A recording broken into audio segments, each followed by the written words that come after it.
নমস্কার বন্ধু, আমি ভাস্বতী। তোমরা দেখছো রঙিন সুতোর মায়াজাল। বন্ধুরা, আবারও সেই কাজটাই দেখাতে চলে এসেছি, যে কাজটা আমি করছিলাম। হলুদ জামদানি কাপড়ে লাল সুতো দিয়ে একটু আর্টিফিশিয়াল কাঁচ বসিয়ে ফিশবোন স্টিচ দিয়ে তৈরি করা ছপাপড়ির ফুল, সেটাই আমি শেষ করে ফেলেছি। এই শাড়ির কাজ তোমরা দেখতেই পাচ্ছ। আমার শাড়ির কাজ শেষ হয়ে গেছে।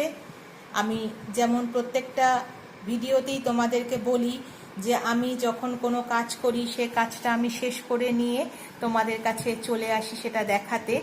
আবার যখন সেই কাজটা শুরু করি তখনও কিন্তু আমি করতে করতে তোমাদেরকে দেখাই যে আমি কি কাজ করছি বা কি কাজে হাত দিয়েছি।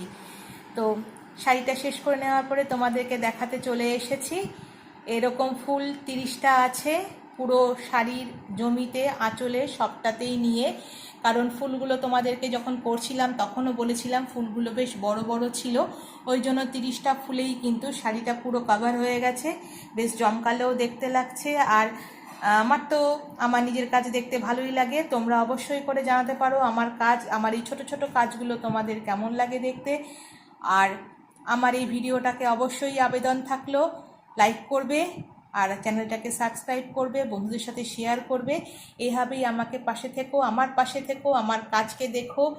আমি যেরকম আমার কাজ করে, আমার সেলাই করে আমি আনন্দ পাই, তোমরাও আশা করব আমার এই ছোট ছোট প্রচেষ্টাগুলোকে দেখে তোমরাও আনন্দ পাবে, ভালো লাগবে তোমাদের।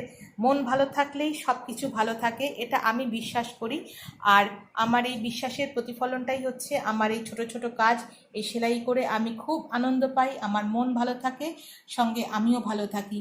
তো এই ভিডিওটা আর বড় করছি না, দেখা হচ্ছে আগামী ভিডিওতে নতুন কাজ নিয়ে। আর একটা নতুন কাজ তোমাদেরকে দেখাবো। এখন বেশ কিছু নতুন কাজ থাকবে যেটা আমি গুজরাটি স্টিচের বাইরেও করছি।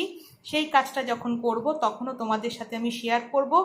সেই কাজটা আমি কি কাজ করছি এখন বলছি না, যখন করব তখন তোমাদেরকে অবশ্যই করে আমি দেখাবো। তো দেখা হচ্ছে আগামী পর্বে নতুন কাজ নিয়ে। ততক্ষণ পর্যন্ত সবাই খুব ভালো থেকো, সুখে থেকো, সাবধানে থেকো।